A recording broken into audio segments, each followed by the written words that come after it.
In honor of, and memorial to, the Titanic and the lives lost during her maiden voyage, this week we are going to dive into a little history and recent discoveries about that fateful journey this week back in 1912.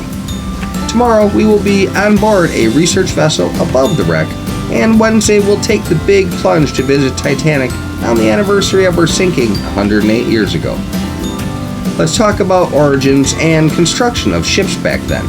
In the early 1900s, the transatlantic passenger trade was highly profitable and competitive, with ship lines vying to transport wealthy travelers and immigrants. Two of the chief lines were the White Star and Cunard. By the summer of 1907, Cunard seemed poised to increase its share of the market with the debut of two new ships, the Lusitania and the Mauretania, which were scheduled to enter service later that year. The two passenger liners were garnering much attention for their expected speed. Both would later set speed records crossing the Atlantic Ocean. Looking to answer his rival, White Star chairman J. Bruce Ismay reportedly met with William Peary, who controlled the Belfast shipbuilding firm Harland & Wolff, which constructed most of White Star's vessels. The two men devised a plan to build a class of large liners that would be known for their comfort instead of their speed.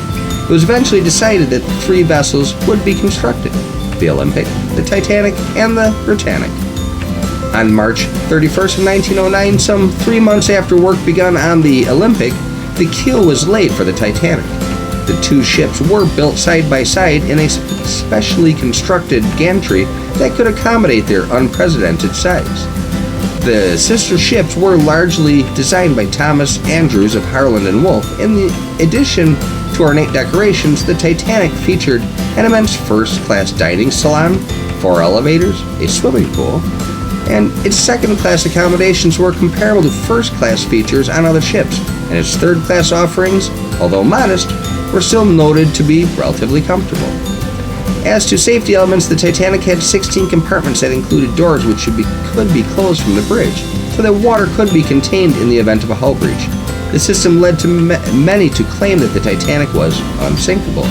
Although they were presumed to be watertight, the bulkheads were not capped at the top, and this would be one of the contributing factors to her demise. At approximately 882.5 feet long and 92.5 feet wide, the Titanic was not only one of the largest ships, she did it with class, by being one of the most opulent ships in the world.